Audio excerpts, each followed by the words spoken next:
আলহামদুলিল্লাহ, মহান রব্বে কারিমের দরবারে অসংখ্য শুকরিয়া যে রব্বে কারিম দয়া করে মায়া করে অনুগ্রহ করে আমাদেরকে সুস্থ রেখে আল্লাহ তাআলার পবিত্র ঘর মসজিদে পবিত্র দিন জুমার দিনে পবিত্র মাস রমজান মাসে আমাদেরকে আগে আগে আসার বসার কোরআন হাদিসের আলোকে কিছু কথা বলার শোনার তৌফিক দিচ্ছেন। সে রব্বে কারিমের দরবারে মন খুলে প্রাণ খুলে আওয়াজ করে বলি আলহামদুলিল্লাহ। রমজান মাস ফজিলতের মাস, রহমতের মাস, বরকতের মাস। এই মাসে আল্লাহ তাআলার ইবাদত করতে পারা মুমিনের জন্য অনেক বড় সৌভাগ্যের কারণ। সাথে সাথে আল্লাহ তাআলার মসজিদে আগে আগে আসা এটা আমাদের জন্য অনেক বড় একটা রহমত এবং বরকত। হাদিস শরীফের মধ্যে আসছে, রাসূল সাল্লাল্লাহু আলাইহি ওয়াসাল্লাম বলেন, কোন ব্যক্তি যদি আল্লাহ তাআলার ঘর মসজিদের মধ্যে আসে এবং নামাজের অপেক্ষায় বসে থাকে, কোন আমল করুক অথবা না করুক, শুধু নামাজের অপেক্ষায় বসে থাকে, তাহলে আল্লাহ তাআলা তার আমলনামার মধ্যে নামাজ পড়লে যেমন সওয়াব, শুধু নামাজের অপেক্ষায় বসে থাকলে ঠিক তেমন সওয়াব দেওয়া হয়। সুবহানাল্লাহ। এই জন্য সারা বছরে আমরা যেমনই করি অথবা না করি, অন্তত রমজান মাসে যেন এমন হয়, যদি পারি একটু বেশি আগে মসজিদে চলে আসলাম, যদি না পারি অন্তত যখন আজান হয় তখন যেন আমরা মসজিদের বাইরে না থাকি।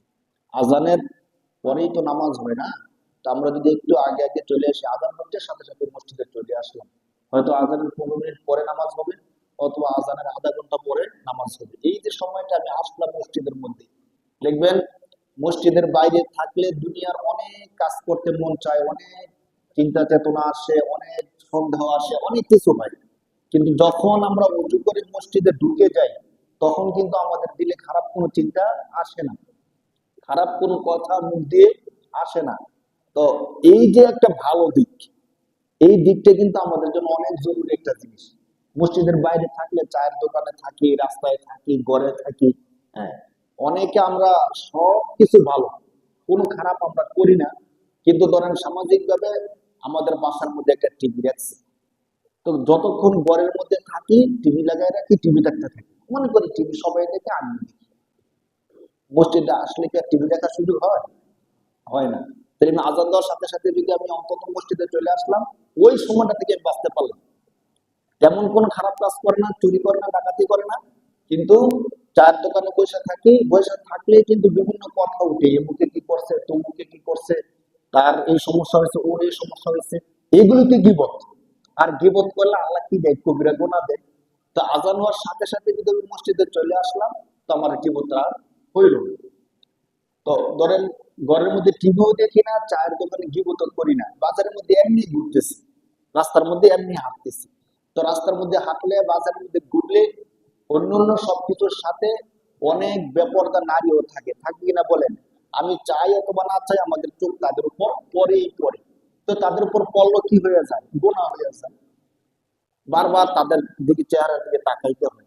তো যদি আমি মসজিদের মধ্যে চলে আসি, বেপরদা নারীদেরকে আমার ঠিক করতে হয় না, দেখতে হয় না। তো দেখেন, সব দৃষ্টিকোণ থেকে আমরা যদি খেয়াল করি যে একটু আগে যদি মসজিদে চলে আসি, তাহলে আপনি একটু চিন্তা করেন যে প্রতি ওয়াক্তে আজান দেওয়ার সাথে সাথে যদি আমি মসজিদে চলে আসি, এখানে যদি 15 মিনিট বেশি সময় মসজিদে দেই, তো 5 ওয়াক্ত নামাজে 15 মিনিট করে দিলে কত সময় আমার বেশি হয়ে গেল না?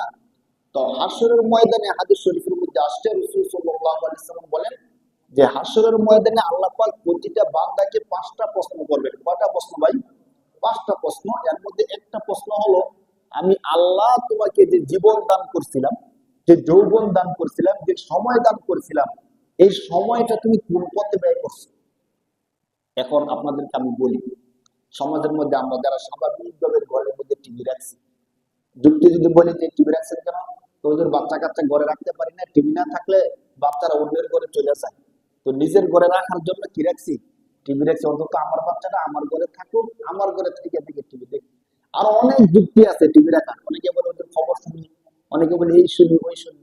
আচ্ছা, এখন হাসরের ময়দানে আল্লাহ যখন আমাদেরকে প্রশ্ন করবে যে দুনিয়ার মধ্যে তোমাদেরকে আমি যে জীবন দিয়েছিলাম, এই জীবনটাকে কোন পথে ব্যয় করছো?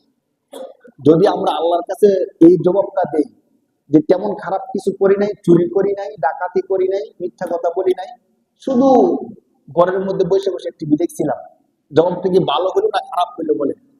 আল্লাহর সামনে যদি এই কথাটা বলি, আল্লাহ রাগ করবে না বলেন? কিন্তু কথা তো সত্য। আমি বলি অথবা না বলি, ঘরের মধ্যে বসে বসে অবসর সময় কাটানোর জন্য নাটক দেখি, টিভি দেখি না আমরা অনেকে? তো রমজান মাস চেষ্টা করি এটা থেকে বিরত থাকতে। তো আমি যে কথাটা বলতেছিলাম, যদি আল্লাহর সামনে আমরা বলতে পারি যে আল্লাহ গুনাহ করছিলাম, মিথ্যা কথা বলছিলাম, বা বিভিন্ন কারণে গুনাহ হয়েছে ঠিক, কিন্তু যখনই আজান হয়েছে তখনই আমি কোথায় চলে আসছি? মসজিদে চলে আসছি। এই সময়টা অন্তত 15 থেকে 20 মিনিট সময় আল্লাহ আমি আপনার ঘরে ছিলাম, তাহলে আল্লাহর কাছে বলার মতো একটা সময় আমি কি পাইলাম? আর যদি ওই সময় মসজিদে না আসি, তাহলে আমি কি বলবো বলেন? আল্লাহ যদি বলে যে তোমাকে আমি হায়াত দিছিলাম, এই হায়াতকে তুমি কোন পথে ব্যয় করছো? আমি যদি বলি আল্লাহ অনেক সময় গুনার কাজে ব্যয় করছি, কিন্তু কিছু সময় এমন আছে আল্লাহ যখন আমি আপনার ঘরে, যখন আজান হইতো সাথে সাথে আপনার ঘরে চলে আসছি। তাহলে একটু খেয়াল করেন, এই 10 মিনিট, 20 মিনিট, 15 মিনিট মসজিদে একটু আগে আগে আসলে অন্তত এই সময়টার কথা মানে সুন্দর করে গর্ব করে আল্লাহর কাছে বলা যায় যে আল্লাহ এতটুকু সময় আমি আপনার ঘরে ছিলাম। যদি এই কাজটাও না করি, আল্লাহর সামনে আমরা বলবোটা কি? হাসরের ময়দানে আল্লাহ তাআলা যে প্রশ্ন করবে, এই হাদিস তো সত্য, যে কোন বান্দা যতক্ষণ পর্যন্ত 5টা প্রশ্নের জবাব না দিবে, কবরের মধ্যে আমাদেরকে প্রশ্ন করা হবে 3টা। কয়টা প্রশ্ন ভাই? 3টা। আর হাসরের ময়দানে প্রশ্ন করা হবে 5টা। এর মধ্যে এই প্রশ্নটা তো অবশ্যই গুরুত্বপূর্ণ, যে তোমাকে আমি যে জীবন দিয়েছিলাম, এই জীবনকে তুমি কোন পথে ব্যয় করছো? গুনাহের পথে নাকি সওয়াবের পথে? তো আমরা তো মানুষ হিসেবে গুনাহ করি। যদি বলেন যে গুনার পথে ব্যয় করছি, তাহলে তো জাহান্নাম ছাড়া উপায় নেই। আর যদি কথাটা এইভাবে বলা যায় যে আল্লাহ গুনাহ করছি ঠিক আছে, কিন্তু যখন আজান দিত তখন কিন্তু আমরা আপনার ঘরে আমি চলে আসলাম। আল্লাহ তো তখন উসিলা খুঁজবে, আল্লাহ তো চাইবে ক্ষমা করে দেওয়ার জন্য না? তো আল্লাহ তো চাইলে এই উসিলা আমাদেরকে কি করতে পারে ভাই? কিন্তু এই উসিলা যদি না থাকে, আমাকে যে ক্ষমা করবে, ক্ষমা করার কোনো কি নাই, উসিলাও নাই। আমি আজান দিলেও মসজিদে আসছি না, তো আমাকে কিভাবে ক্ষমা করবে বলে? আর আল্লাহ পাক রব্বুল আলামিন যে আমাদেরকে প্রশ্ন করবেন, হাসরের ময়দান যে কায়েম হবে, এতে তো কোনো সন্দেহ নাই। ইসলাম ধর্মের সত্যতা সম্পর্কে একটা সময়, একটা যুগে মানুষ অবিশ্বাস করত, অবিশ্বাসের সুযোগ ছিল। কিন্তু ইসলাম ধর্ম যে সত্য, আল্লাহ যে সত্য, আল্লাহ রসুল যে সত্য, এখনকার সময়ে এসে অবিশ্বাস করার কোন সুযোগ এখন আর নাই। কেন নাই? দেখেন, হযরত আদম আলাইহিস সালাম যখন পৃথিবীর মধ্যে আসছেন, তখন কিন্তু পৃথিবীর সবেমাত্র শুরু। আদম আলাইহিস সালাম যখন পৃথিবীতে আসছেন, তখনও তেমন কিছু হয়নি। আদম আলাইহিস সালাম আসছেন, আস্তে আস্তে তার সন্তান হয়েছে, সন্তানরা দুনিয়ার মধ্যে বিস্তার লাভ করছে। তো দুনিয়ার মধ্যে বিধিবিধান গুলো আসতেছিল, আল্লাহ তাআলা বিধিবিধান গুলো দিতেছিলেন। আদম আলাইহিস সালাম আসার পরে নূহ আলাইহিস সালাম আসলেন, নূহ আলাইহিস সালামের পরে এইভাবে ধারাবাহিক ভাবে আল্লাহ পাক রব্বুল আলামিন অনেক নবীদেরকে দুনিয়ার মধ্যে দিয়েছেন। এখন হযরত নূহ আলাইহিস সালাম যখন আসলেন, দেখেন কোরআন শরীফ সহ হাদিসের মধ্যে স্পষ্ট আকারে আসছে যে তিনি আসার পরে মাঝখানে দীর্ঘ একটা গ্যাপ ছিল, নবী ছিল না, যার কারণে মানুষ আবার গুমরা হওয়া শুরু করে দিচ্ছে।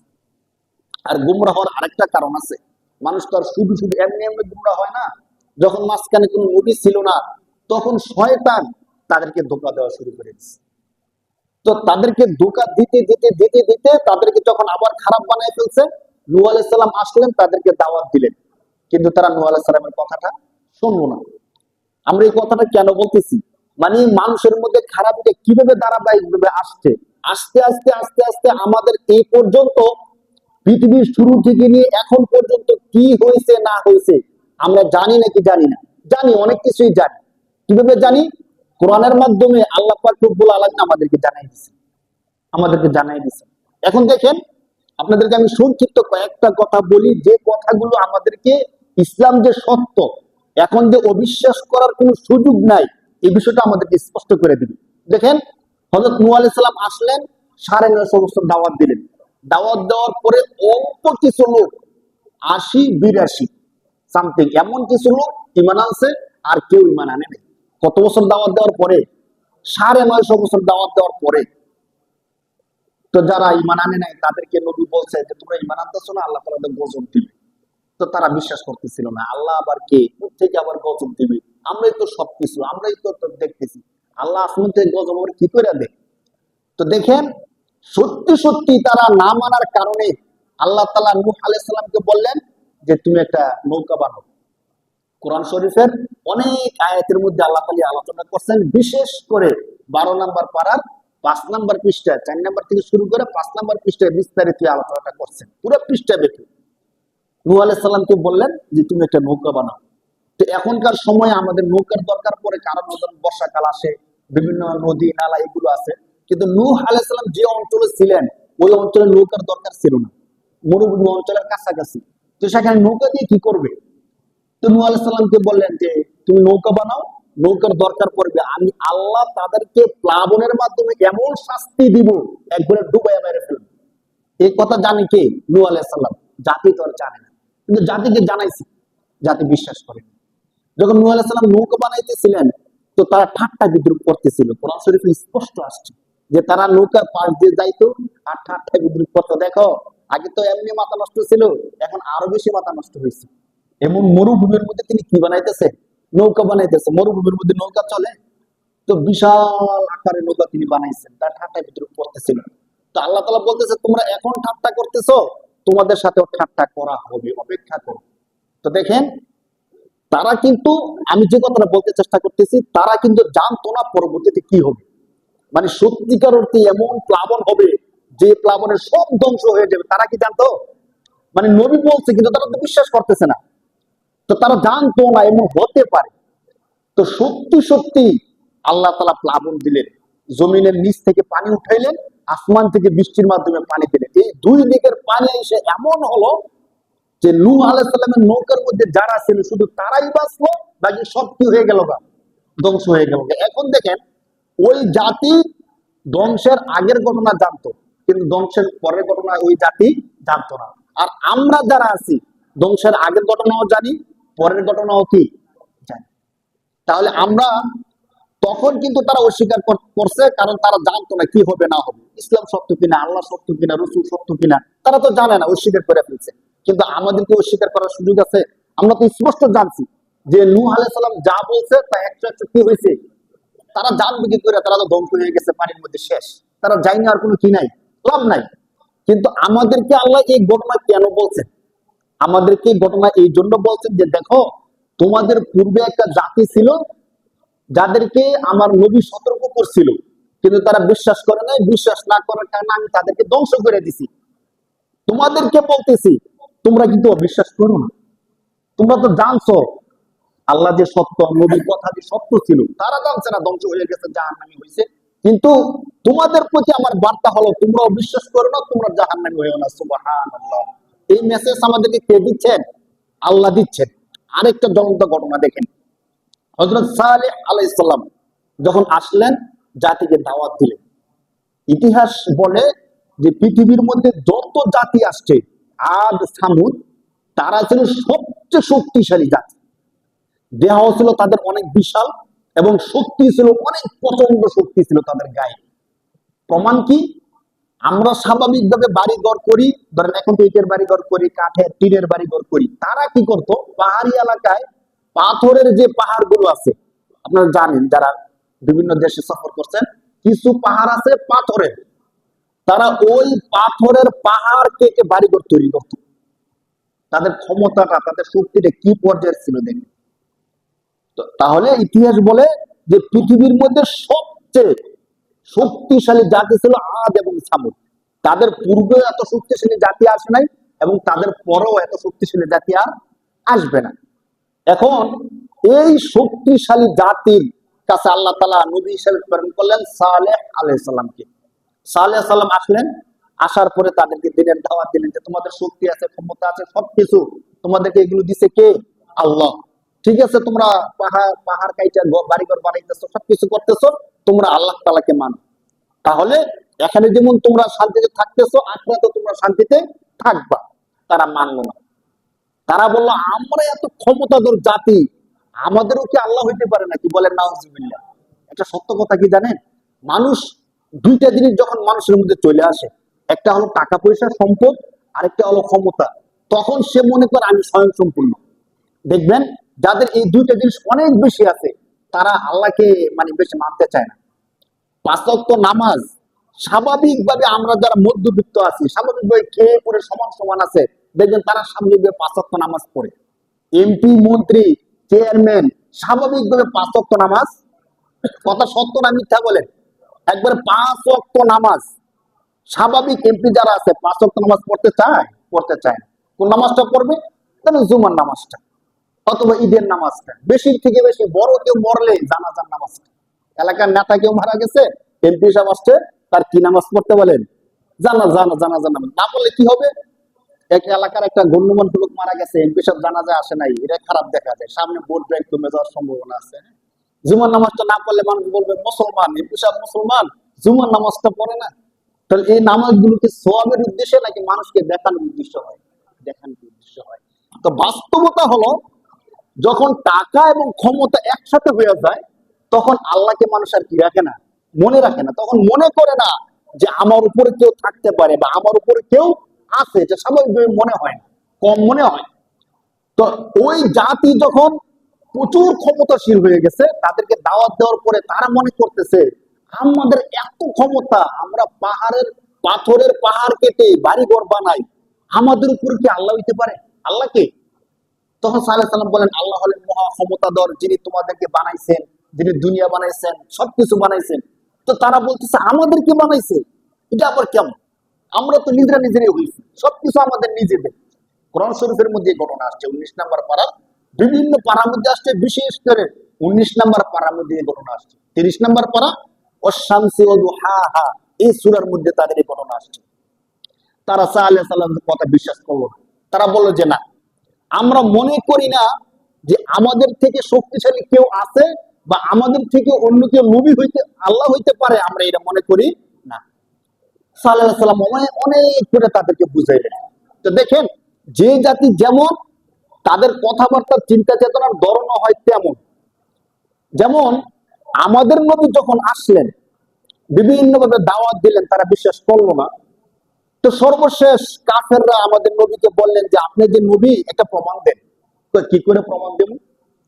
তো আপনি যদি এই যে আসমানের মধ্যে যে চাঁদরা দেখা যেতেছে, এই চাঁদরা যদি দুই খণ্ড করতে পারেন, তাহলে আমরা বুঝবো যে আপনি নবী।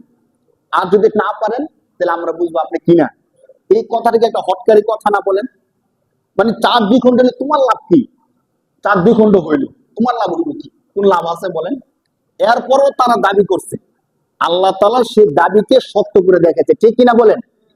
তো ঠিক সালেহ আলাইহিস সালামের জাতি শক্তিশালী ছিল তো, মূর্খ জাতি ছিল তো। তো তারা চিন্তা করতেছে, তিনি বলতেছে তিনি নবী, আবার আমাদেরকে সৃষ্টি করছেন, এমন শক্তিশালী আল্লাহ আছে, তাহলে তার কাছে আমরা একটা দাবি করি তো। দেখেন তাদের দাবিটা কেমন মূর্খ সুলভ দাবি ছিল। তারা বলতেছে, কোরআন শরীফের মধ্যে ঘটনা আসছে, তারা বলতেছে যে আপনি তো বলছেন যে আপনি নবী, আমাদেরকে সৃষ্টি করছেন, এমন একজন আল্লাহ আছে, আমরা বিশ্বাস করবো আপনি যদি একটা কাজ করতে পারেন। তো কি কাজ করতে পারেন? আপনি এই যে পাহাড় আছে না, পাথরের পাহাড়, এই পাথরের পাহাড় থেকে একটা জীবন্ত ওট বার করে দেখাইবেন। বলেন না, এটা কোন কথা হইতে পারে? মানে পাথর থেকে আপনি একটা জীবিত কি দেখাইবেন? ওট বার করে দিন, এটা কেমন? এটা তোমাদের ফায়দা কি? তোমরা কইতে পারতো যে আমাদেরকে এক বস্তা স্বর্ণ দেখাইলে সাথে সাথে, তো স্বর্ণ তো খরচ করে খাওয়া যেতে পারবো না, বা অনেক কিছু, অনেক যুক্তি তো করা যায়। তারা কি বললো যে আমরা তো পাথরের পাহাড় থেকে বাড়িঘর বানাই, তো আপনি যদি সত্যি নবী হয়ে থাকেন, আমাদের থেকে ক্ষমতাধর আল্লাহ যদি থাকে, আমরা তো পাথর থেকে বাড়ি বানাই, আপনি পাথর ফাটাইয়া আপনার আল্লাহকে বলেন পাথর ফাটাইয়া যেন একটা জীবন্ত ওট বার করে দেখেন। এই দাবি তারা নবীর কাছে করছে। তো উম্মত যদি দাবি করে, শোনা ছাড়া তো উপায় নেই। যদি বলে না না, তোমরা মূর্খ দাবি করছে, এই দাবি আমি মানতাম না, তো তাহলে আপনিও কি না, নবী না, স্বাভাবিকভাবে বলে দিবে। নবী আলাইহিস সালাম চিন্তা করতেছেন কি করা যায়, আল্লাহর কাছে বলেন যে আল্লাহ, তারা তো এমনটা চাইতেছে, মানে তারা এই জিনিসটা কেন চাইছে? তাদের চিন্তা হলো আমাদের ক্ষমতা আছে, পাথর কেটে আমরা বাড়ি বানাইতে পারি, তো আমাদেরকে যে বানাইছে তার আরো বেশি ক্ষমতা, অতএব তার যদি বেশি ক্ষমতা থাকে, তো তিনি পাথর ফাটায় কি আনতে পারবেন? জীবিত উট বার করতে পারবে। কোরআন শরীফের 19 নম্বর পারা বিস্তারিত গল্প আসছে। তারা যখন এই দাবি করছে, সাল্লাল্লাহু আলাইহি সাল্লাম বলছে, শোনো, আমার আল্লাহ শুধু এটুকু না, পাথর ফাটাইয়া না, শুধু বাতাস থেকেও আল্লাহ চাইলে কি করতে পারে, উট বানায়া দেখাইতে পারে, ক্ষমতা আছে। কিন্তু তোমাদেরকে আমি একটা কথা বলতেছি, আল্লাহ যদি সত্যি সত্যি তোমাদেরকে এটা দেখায়, তোমরা কিন্তু তখন স্বীকার করতে পারতা না, 1 নাম্বার। 2 নাম্বার, তোমরা আল্লাহর সাথে বেয়াদবি করতে পারবা না। তো তারা বলছে আগে দেখান। তারা মনে করছে এটা অসম্ভব। মানে অনেক সময় আমরা বলি না, ঝগড়া লাগলে মানুষকে ঠেকাইয়া দেওয়ার জন্য একটা বলি, পারলে তুই এটা কর দেখি।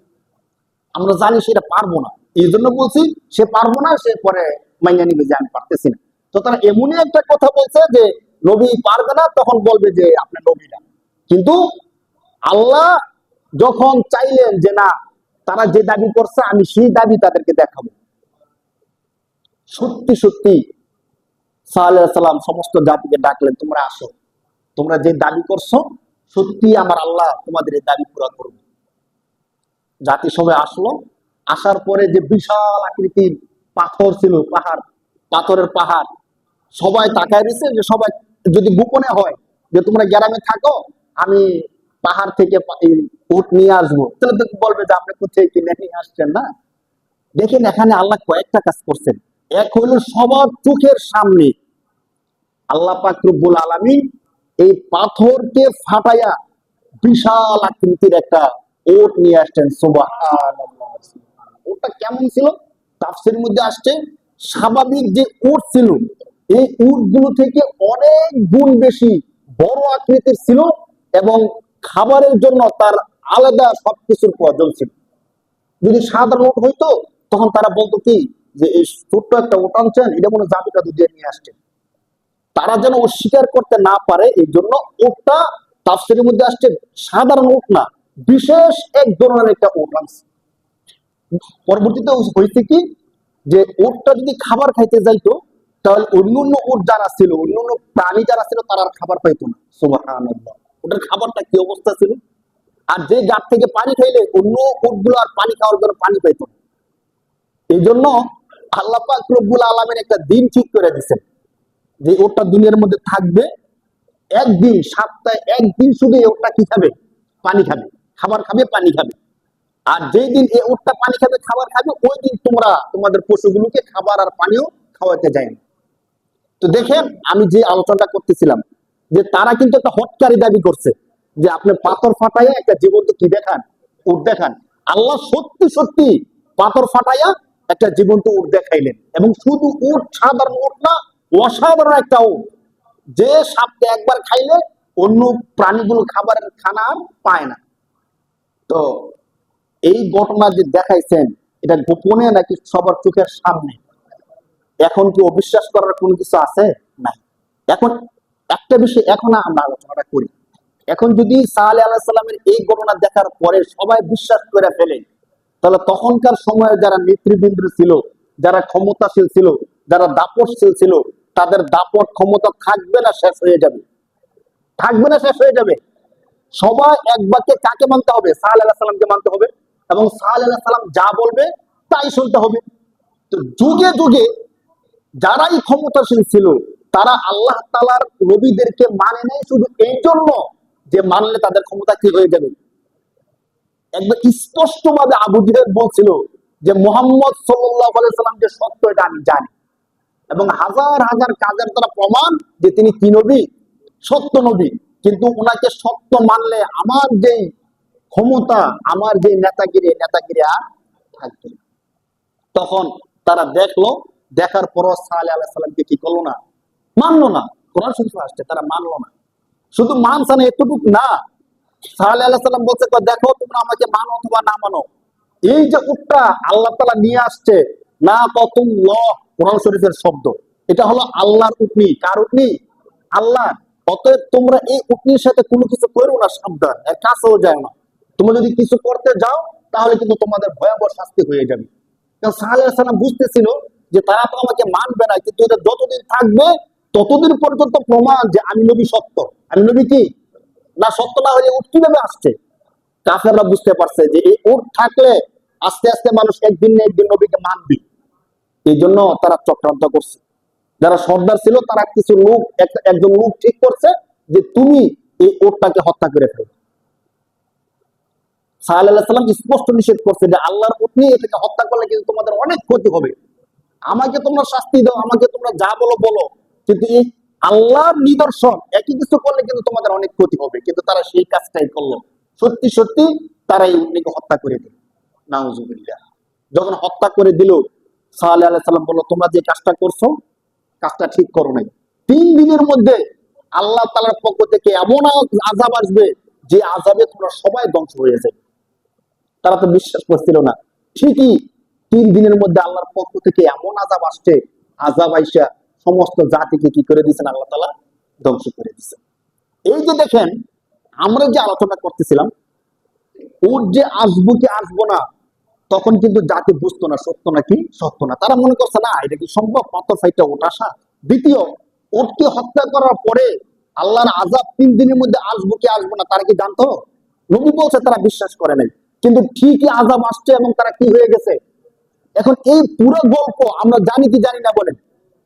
শুরুও জানি, শেষও জানি। কিসের মাধ্যমে জানি? কোরআনের মাধ্যমে জানি। হ্যাঁ, আল্লাহ তাআলা আমাদেরকে এই গল্পটা বইলে বুঝাতে চাচ্ছেন, দেখো এই জাতিকে আমি স্পষ্ট করে দেখাইছিলাম যে আমি আল্লাহ সত্য এবং যে নবীকে প্রেরণ করছি ওই নবীও কি সত্য, অতএব তোমরা মানো, জান্নাত পাইবা। তারা মানে নাই, তারা জাহান্নামে গেছে।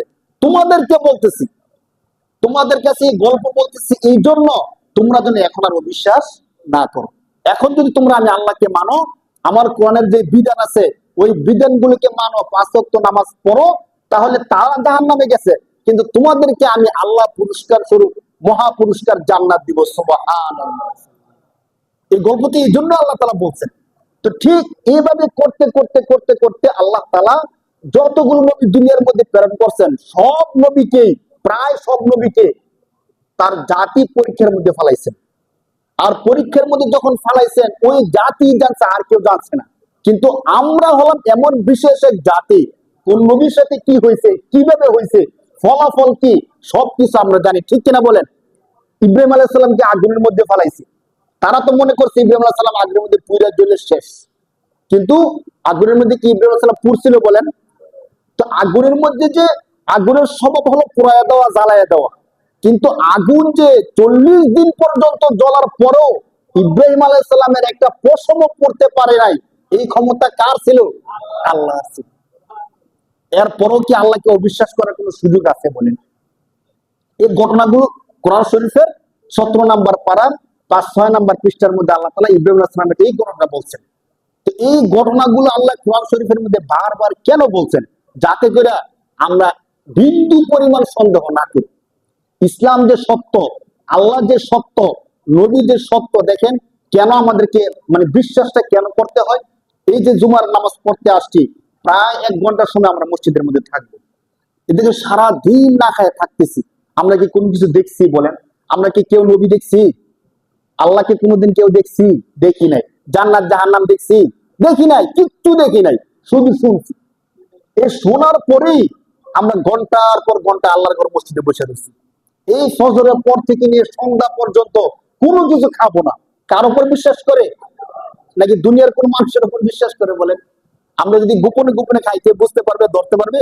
অনেকের চেহারা এমন আছে, সে খাইলেও চেহারা যেমন দেখা যায়, না খাইলেও চেহারা একই দেখা যাবে। চেহারার মধ্যে কোনো পরিবর্তন সবার হয় না, কারো কারো হয়।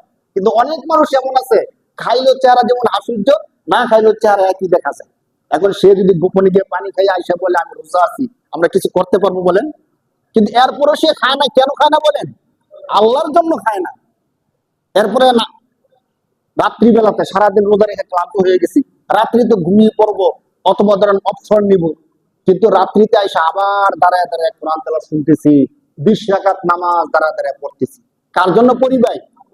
আল্লাহর জন্য পড়ি। এই যে আমরা যে আল্লাহর জন্য কাজগুলো করতেছি, এগুলো যেন আস্থা এবং বিশ্বাসের সাথে করি। এই জন্যই আল্লাহ তাআলা কোরআন শরীফের মধ্যে ওই গল্পগুলো আমাদেরকে জানাই দিয়েছে। জানানোর তো দরকার ছিল না। ওই জাতি মানে নাই, তাদেরকে আল্লাহ ধ্বংস করে দিচ্ছে। আমরা জানলে কি না জানলে কি না, আল্লাহ বলতে চাচ্ছেন দেখো তাদের ওই গল্পগুলো তোমাদেরকে এই জন্য বলতেছি, তোমরা যেন শান্তি মতো স্থির চিত্ত নিয়ে আমি আল্লাহর ইবাদত গুলো বেশি বেশি করতে পারো। সুবহানাল্লাহ। সর্বশেষ যখন আমাদের নবীর পূর্বে হযরত ঈসা আলাইহিস সালাতু ওয়াস সালাম আসলেন। দেখেন এই গল্পটা আরো আকর্ষণীয়। ঈসা আলাইহিস সালাম আসলেন, আসার পর জাতিকে দাওয়াত দিলেন, জাতি দাওয়াত মানলো না। কিছু লোক তো সহ্য মনে থাকে, মানে কিছু লোক মানলো, অধিকাংশ লোক কি করলো না, মানলো না। ঈসা আলাইহিস সালামকে না মানার কয়েকটা কারণ। একটা কারণ তো ছিল ঈসা আলাইহিস সালাম নবী কি নবী না তারা বুঝতে পারতেছিল না। দ্বিতীয় নম্বর কারণ ছিল, আপনারা জানেন যে পৃথিবীর মধ্যে যতগুলো আশ্চর্যজনক ঘটনা, এর মধ্যে এক নাম্বার আশ্চর্যজনক ঘটনা ছিল হযরত ঈসা আলাইহিস সালাম নিজেই।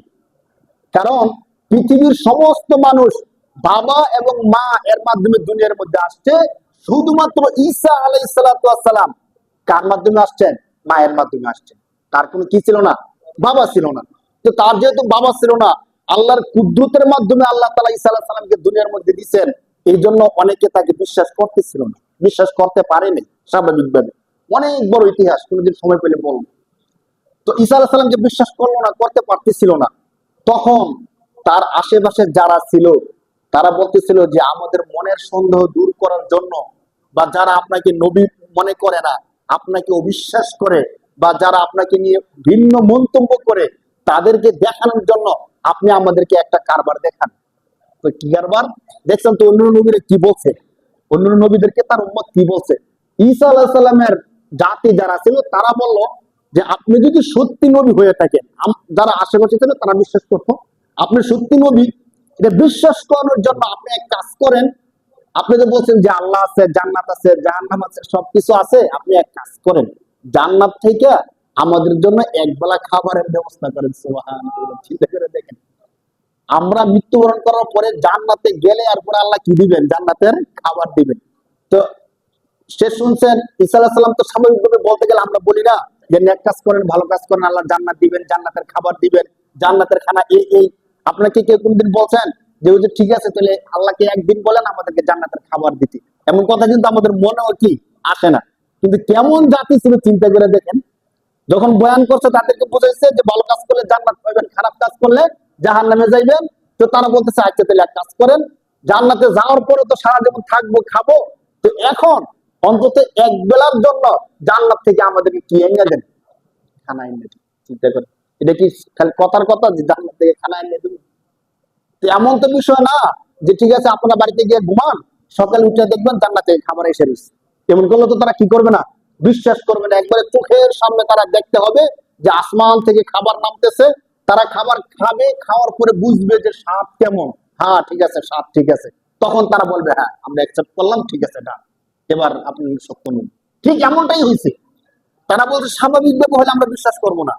মানে আমরা চলে গেলাম, আইসা দেখলাম আপনার দরবারে অনেক ভালো ভালো খানা, খাবো এরপরে মানবো এমন না। আমাদের চোখের সামনে আপনি জান্নাত থেকে খাবারের থালা নামবে, আমরা খানা দেখবো নিজের চোখে, খাবার খাবো, খাওয়ার পরে দেখবো যে না, দুনিয়ার খাবারের স্বাদ এক আর জান্নাতের খাবারের স্বাদ আরে, তখন আমরা বিশ্বাস করবো যে আপনি সত্য নবী। ঠিক সত্যি সত্যি আমাদের কোরআন শরীফের মধ্যে একটা সূরা আছে, এই নামের সূরা নাজিল হয়ে গেছে, সূরাতুল মাইদা। তারাবির মধ্যে আমরা পড়ে ফেলছি সূরাত মাইদা। এর অর্থ হলো দস্তরখান, খাবারের প্লেট। হ্যাঁ, তো সত্যি সত্যি আল্লাহ তাআলা এই সূরার মধ্যে 6 নম্বর পৃষ্ঠায় আল্লাহ তাআলা আলোচনা করছেন, আসমান থেকে আল্লাহ পাক রব্বুল আলামিন একটা মাইদা নাজিল করছেন। মাইদা মানে দস্তরখান বা খাবারের প্লেট নাজিল করছেন, যে প্লেটের মধ্যে জান্নাতের অনেক রকমের খাবার ছিল। সুবহানাল্লাহ। দেখবেন কোরআন শরীফের অন্তত তরজমাও যদি আপনারা পড়েন, আমি যে কথাগুলো বলছি সবগুলো পাইবেন। অন্তত কোরআন শরীফের বাংলা তরজমা যদি আপনারা কেউ পড়েন, তারা দাবি করলো যে আপনি খাবার দেন।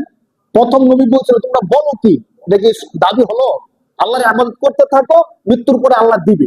তারা বললো না নবী, আমাদেরকে দেখাইলে সবচেয়ে ভালো হয়।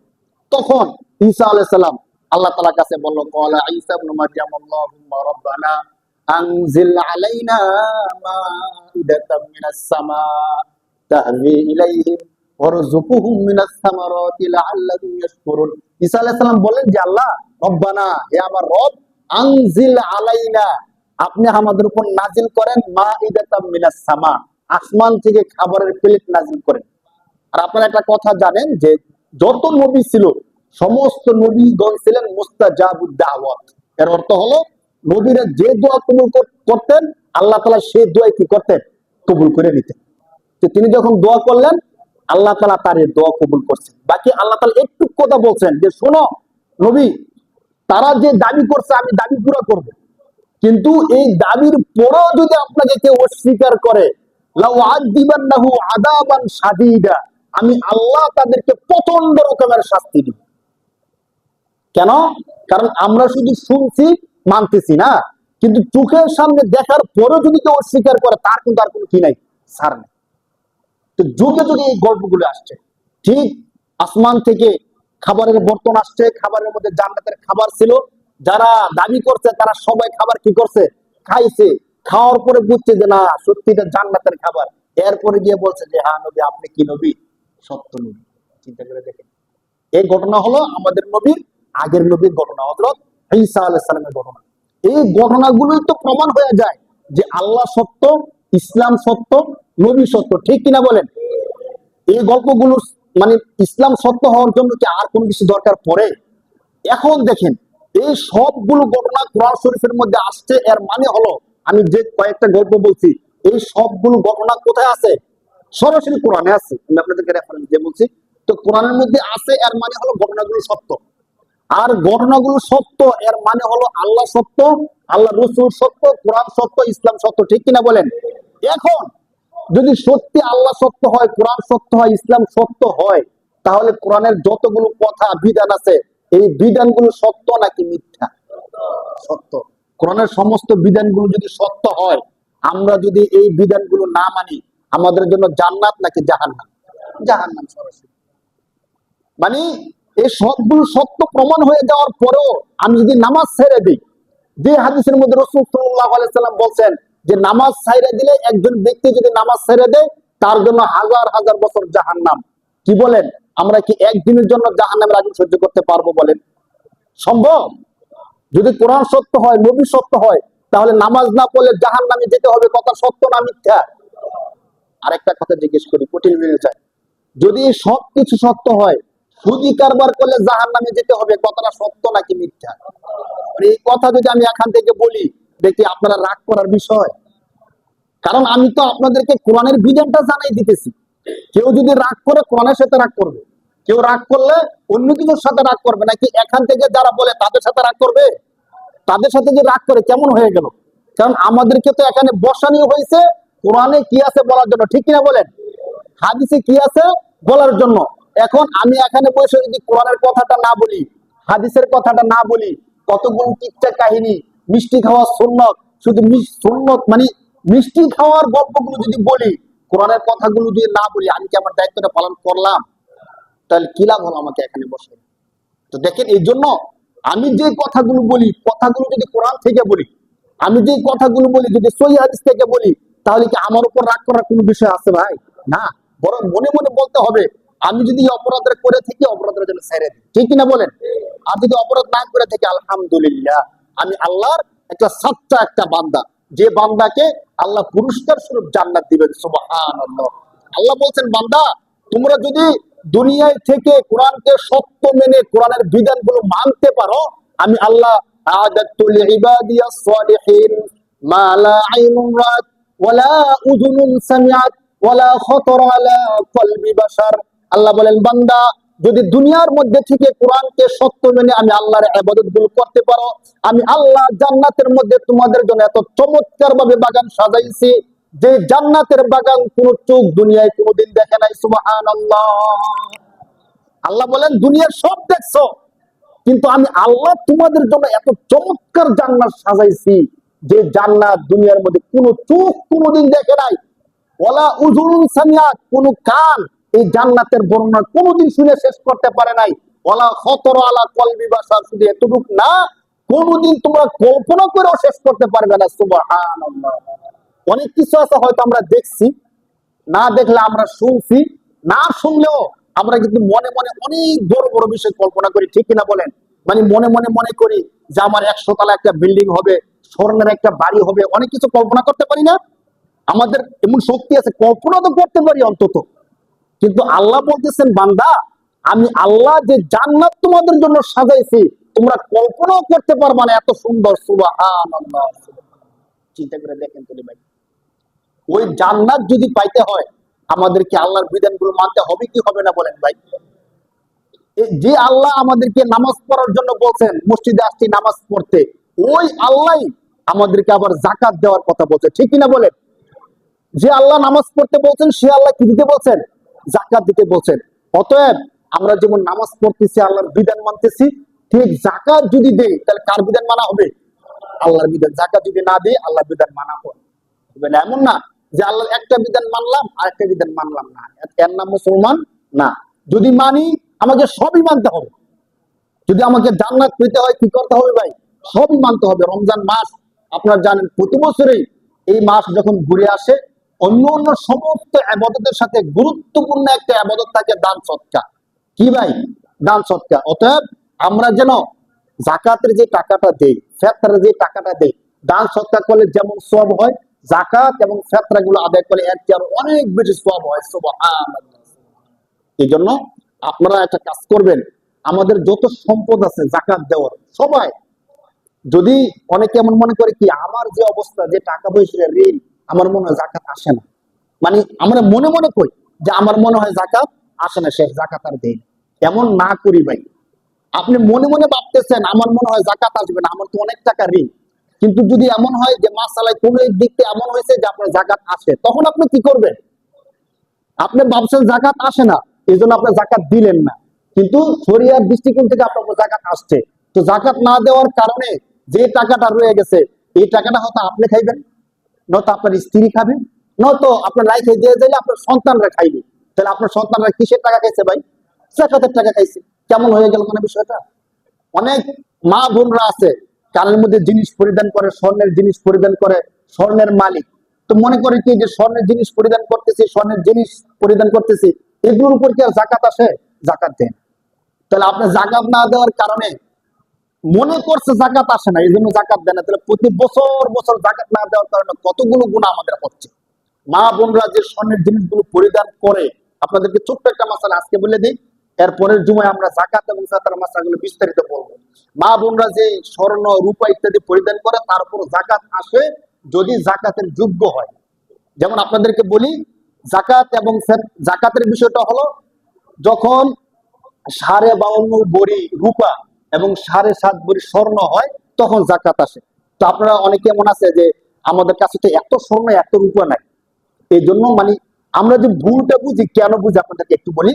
মানে মনে করি কি 7.5 ভরি স্বর্ণ এত 15-16 লাখ টাকার কারবার, আর 52.5 ভরি রূপা অনেক টাকা না, তো এত কিছু তো আমাদের নাই, তো জাকাত কিভাবে আসবে? এটা তো একটা মাসালা। বাকি কোন মায়ের কাছে যদি, কোন মা বা বোনের কাছে যদি আপনার স্বর্ণ থাকে, রূপাও থাকে, কিছু নগদ টাকাও থাকে, তখন সবকিছু মিলে যদি এর মূল্য 80 থেকে 90 হাজার টাকা হয় তখন জাকাত ফরজ হয়েছে। এখন 7.5 ভরি 52.5 ভরি কখন? যদি কোনো কারো কাছে শুধু স্বর্ণ আছে আর কিচ্ছু নাই, রূপাও নাই, টাকাও নাই, কি আছে শুধু ভাই? শুধু স্বর্ণ, তখন 7.5 ভরি। আর টাকাও নাই, স্বর্ণও নাই, শুধু রূপা আছে, তাহলে 52.5 ভরি। আর যদি এমন হয় স্বর্ণ এবং রূপা দুইটা একসাথে আছে, তখন মূল্য যদি, তখন আর ভরি টরি কোনো কিছু না, তখন মূল্য চলে আসে। তখন মূল্য যদি 80 থেকে 90 হাজার টাকা হয়, জাকাত ফরজ হয়ে যায়। ধরেন স্বর্ণ আছে 50,000 টাকার, রূপা আছে 20,000 টাকার, কত হইল? 70,000। আর নগদ টাকা আছে 10,000, কত হইল? 80,000। তাহলে তারপর জাকাত চলে আসবে। 40 ভাগের 1 ভাগ, 40-এ 1,000, 80-তে কত হাজার? 2,000 টাকা জাকাত দিতে হয়। জাকাত যদি কেউ দেয়, তার সওয়াব হিসাবে উলামায়ে কেরামগণ বলছেন, 1 নম্বরে তার ইসলাম শরিয়া পূর্ণ হয়, 2 নম্বরে তার মালের মধ্যে আল্লাহ বরকত দেন, 3 নম্বরে সমস্ত রোগ বালা মুসিবত আযাব গজব থেকে আল্লাহ বান্দাকে রক্ষা করে। সুবহানাল্লাহ।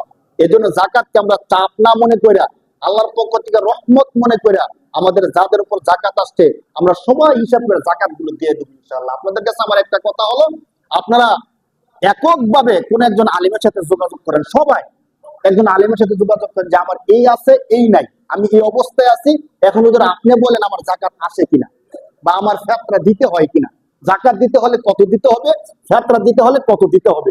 একজন আলিমের সাথে আমরা তো কথাগুলো বলে দিই সবার জন্য, তো সবার জন্য কথাগুলো বলতে গেলে বিস্তারিত বলা যায় না, মোটা দাগে কথাগুলো বলতে হয়। তো আপনারা বিস্তারিত জানতে হলে একজন আলিমের সাথে বসেন, বৈশা তার সাথে শেয়ার করেন, এবং শরীয়তের নিয়ম মেনে জাকাত দেন, ইনশাআল্লাহ মালের মধ্যে বরকত দিবে কে বলেন? বিপদ আপদ থেকে বাঁচাবে কে? আল্লাহ তাআলা তৌফিক দান করুন বলে আমিন। যারা সুন্নাত